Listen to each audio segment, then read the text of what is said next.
بسم اللہ الرحمن الرحیم نحمدہ ونصلی علی رسولہ الکریم۔ میرے عزیز دوستو، بھائیو، بزرگو، مجھے اس بات کا تھوڑا سا دکھ ہے اور میں بڑے افسوس کے ساتھ یہ بات عرض کرنا چاہتا ہوں کہ مجھے یہ جو ہماری آرگنائزیشن ہے ہیلپنگ ہینڈ یو ایس میں، مجھے یہاں پر 3 پروگرامز کے لیے آنا تھا 7، 8، 9 تاریخ کو، اگست کی 7، 8، 9 اگست کو۔ مارچ کے کہیں بیچ میں میرا یو ایس کا جو ویزا تھا وہ ایکسپائر ہو گیا، تو میں نے اس کے لیے کوئی 1-1.5 مہینے پہلے سے ہی اپلائی کر لیا تھا، فیبروری سے اپلائی کر لیا تھا۔ تو جب اپلائی کیا تو اپلائی کرتے ہی انہوں نے مجھے فوراً یہ بھی بتا دیا کہ آپ کا ویزا اپروو ہو گیا ہے، تو کبھی مسئلہ بھی نہیں ہوا اس طرح کا، تو آپ کو 15 دن 20 دن میں مل جائے گا انشاءاللہ۔ وہ فروری کے ہوتے پوچھتے ان سے تو یہ سمجھیے کہ یہ جولائی کا آخر آ گیا اور ہفتہ رہ گیا میرے اس پروگرام کے اندر، اور ذہنی اذیت اور مسلسل ان سے میں ایمبیسی سے، پاکستان میں جو اسلام آباد میں جو ایمبیسی، ان سے پوچھتا رہا، بھائی آپ نے میرے ویزے کا کیا کیا؟ انہوں نے یہ کہا کہ جی ہم مجبور ہیں، ہم نے تو وہاں پر انفارمیشن بھیج دی ہے یو ایس، وہ انفارمیشن آج آ جائے گی، کل آ جائے گی، آپ 1 ہفتے بعد کر لیں، 5 دن بعد کر لیں، 10 دن بعد کر لیں۔ کرتے کرتے بات اگست تک آ گئی۔ مجھے امید ہی نہیں تھی کہ اس میں کوئی مسئلہ ہوگا، لیکن اب کچھ چیزیں ہوتی ہیں وہ انسان کے ہاتھ سے باہر ہوتی ہیں اور اس پہ اس کا کوئی کنٹرول نہیں ہوتا، اور اللہ کی مرضی جو ہے یہ اس میں شامل حال ہوتی ہے۔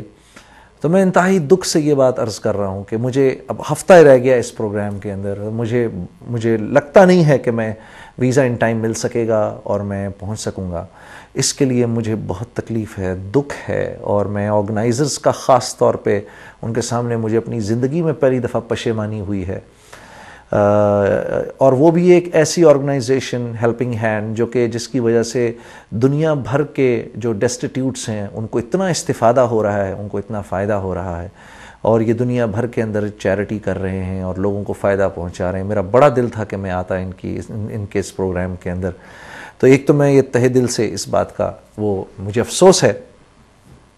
آپ سب سننے والوں کو اور دیکھنے والوں کو میری ایک عرض ہے کہ اللہ کے نبی صلی اللہ علیہ وسلم نے 3 باتوں پر اللہ کی قسم کھائی ہے۔ پہلی بات جس پر آپ نے اللہ کی قسم کھائی وہ یہ ہے کہ صدقہ دو مال بڑھے گا، صدقہ دو مال بڑھے گا۔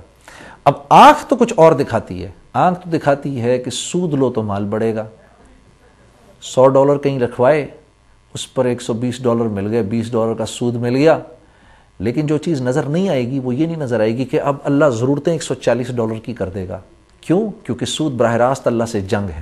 ہاں، اور مسلمان کو کہا گیا ہے کہ آنکھ کے نظر کے مشاہدے پہ نہ جاؤ، حکم پر جاؤ، جو حکم مل رہا ہے تمہیں۔ ٹھیک ہے، نمبر 1۔ نمبر 2، اللہ کے نبی جیسے میں نے عرض کیا، آپ نے قسم کھائی اس بات پر، صدقہ دو مال بڑھے گا۔ اب $100 میں سے $20 تو دے دیے میں نے، اب آنکھ تو دکھا رہی ہے کہ پیسے کم ہو گئے، جیسے آنکھ دکھاتی ہے کہ زمین اور آسمان ایک جگہ پر مل رہے ہیں ہورائزن پہ، وہ مل نہیں رہے ہوتے، یہ آنکھ نظر کا دھوکہ ہوتا ہے۔ اسی طرح یہاں بھی نظر کا دھوکہ ہے کہ $20 کم ہو گئے، پیسہ کم ہو گیا، لیکن پیسہ کم نہیں ہوا، کیونکہ اللہ کے نبی کی قسم ہے صدقے پہ مال نے بڑھنا ہے۔ اللہ کیا کریں گے؟ $80 اپنے پاس رہ گئے، ضرورتیں $60 کی کر دیں گے۔ تو ایک تو یہ کہ اللہ کے نبی کا پہلا ارشاد کہ صدقہ دو مال بڑھے گا۔ دوسرا ارشاد آپ کا، تم پر کوئی حال آئے، کسی قسم کی سختی آئے، کوئی تمہیں کچھ برا بھلا کہے، تمہارا کوئی نقصان ہو جائے، اس پر فوراً تمہاری نظر میری طرف جائے، نہ کچھ کڑوی کسیلی بات کرنے والے کو جواب دینا، غصہ بھی پی جانا، یہ ایک گھونٹ اللہ کو بہت پسند ہے غصے کے پی جانے کا، معاف کرنا لوگوں کو۔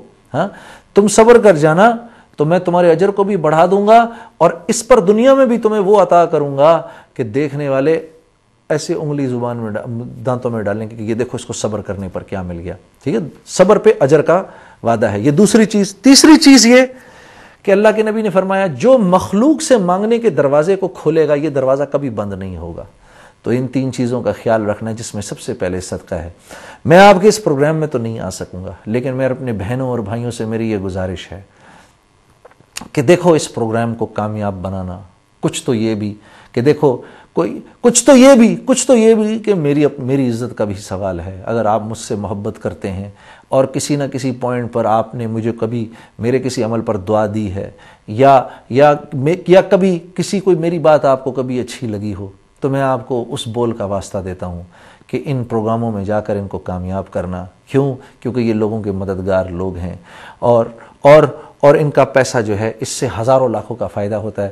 آپ کے $1 کی جو قیمت ہے وہ اس وقت آپ کو نہیں پتہ، جو پیسے آپ دیں گے آپ دے کے بھول بھی جائیں گے، اللہ کو یاد رہے گا، اللہ رب اور سنسیریٹی سے اگر دیں گے، اللہ کو راضی کرنے کے لیے دیں گے، تو قیامت میں اللہ اتنا بڑھا چڑھا کر دے گا کہ آپ سوچ بھی نہیں سکتے۔ اور اس سے بڑھ کے یہ کہ 1 پر 10 کا وعدہ ہے، $100 گئے، $1000 آنے ہیں آپ کے پاس، انشاءاللہ واپس ہو کے آئیں گے۔ اللہ اپنا قرض کسی پہ نہیں رکھتا۔ تو ضرور جائیے گا ان پروگرامز میں، ان کو کامیاب بنائیے گا۔ اور جیسے میں نے عرض کیا کہ بھئی ایک تو ہماری وہ ہے، دوسرا یہ کہ اللہ میں تو چلو خیر ایک عام سا آدمی ہوں، مخلوق ہوں، آپ اللہ کو راضی کرنے کے لیے جائیے، اللہ کی رضا کے لیے جائیے، ان پروگرامز کو کامیاب بنائیے، اور میرے لیے دعا کریے کہ میں آپ تک آنا چاہتا ہوں، آپ لوگوں سے ملنا چاہتا ہوں، آپ کے شہر میں پروگرام کرنا چاہتا ہوں، اپنے بھائیوں سے، اپنے پاکستان کے بھائیوں سے، اپنے ہندوستان کے بھائیوں سے، بنگلہ دیش کے، سری لنکا کے مسلمان بھائیوں سے اور بہنوں سے میں آنا چاہتا ہوں آپ لوگوں کے شہر میں، اور آ کر میں یہ پروگرامز کرنا چاہتا ہوں۔ آپ میرے لیے دعا کریے، اللہ رب العزت میرے لیے کوئی راستہ بنائے آپ تک آنے کا، اور میرے یہ جو ویزے کا جو تھوڑا سا جو مسئلہ ہے یہ جلدی ختم ہو۔ آج کل آپ کو ویسے ہی پتہ ہے کہ جو ہے یہ ان چیزوں میں تھوڑا سا ٹائم لگتا ہے، تو ایک تو یہ رکھیے گا، اور دل کھول کے دیجیے گا میرے دوستو، ہاں دل کھول کے دیجیے گا۔ ایک بات یاد رکھنا کہ اللہ کے ہاں پیسہ اس کا قبول ہوتا ہے جس کے لیے اللہ خود فیصلہ کرتے ہیں۔ کیونکہ اللہ اپنی مخلوق کے لیے ہر ایک کے مال کو نہیں پسند فرماتے۔ اسی لیے آپ دیکھیں گے کہ جب مال دینے کی بات آتی ہے تو غرباء مال زیادہ دیتے ہیں عمراء سے۔ کیونکہ اللہ ان غریب کے مال کو پسند فرماتے ہیں کہ وہ اللہ اس کو ایکسپٹ کرتے ہیں۔ اللہ نے اس کو قرض فرمایا ہے۔ یہ جب آپ اللہ کے راستے میں مال دیتے ہیں تو اللہ کو قرض دے رہے ہیں، اسی لیے اس کو قرض حسنہ کہا گیا ہے۔ یہ آپ اللہ کو قرض دے رہے ہیں اور اللہ فرما رہے ہیں ہم اس کو بڑھا چڑھا کے تمہیں واپس کریں گے۔ تو ضرور جائیے گا، اور میں بھی آپ سے انشاءاللہ جلد آ کے ملوں گا ہیں۔ اور جیسے میں نے پہلے کہا تھا آج پھر کہوں گا کہ بڑھتی رہے یہ روشنی، چلتا رہے یہ کاروان۔ السلام علیکم ورحمۃ اللہ وبرکاتہ۔ میرے عزیز دوستوں، السلام علیکم ورحمۃ اللہ وبرکاتہ۔ میں ہوں آپ کا جنید جمشید۔ اس پروگرام میں جو ابھی ہمارا پروگرام US میں ہو رہے ہیں ہیلپنگ ہینڈ کے توسط سے، میں اس میں خود تو نہیں آ سکا، لیکن آپ کیونکہ میں نے آنا تھا اور آپ کو اللہ اور اس کے رسول سے نعت سنا کے جوڑنا تھا، اس لیے ایک نعت اللہ کے نبی صلی اللہ علیہ وسلم کی شان میں قبول فرمائیے۔ اے رسول امی خاتم المرسلین، تجھ سا کوئی نہیں، تجھ سا کوئی نہیں، ہے عقیدہ یہ اپنا بصدق و یقین، تجھ سا کوئی نہیں، تجھ سا کوئی نہیں، اے رسول امی خاتم المرسلین۔ بزم کونین پہلے سجائی گئی، پھر تیری ذات منظر پہ لائی گئی، سید الاولین سید الآخرین، تجھ سا کوئی نہیں، تجھ سا کوئی نہیں، اے رسول امی خاتم المرسلین۔ مصطفیٰ مجتبیٰ تیری مدح و ثنا میرے بس میں نہیں، دسترس میں نہیں، دل کو ہمت نہیں، لب کو یارا نہیں، تجھ سا کوئی نہیں، تجھ سا کوئی نہیں، اے رسول امی خاتم المرسلین۔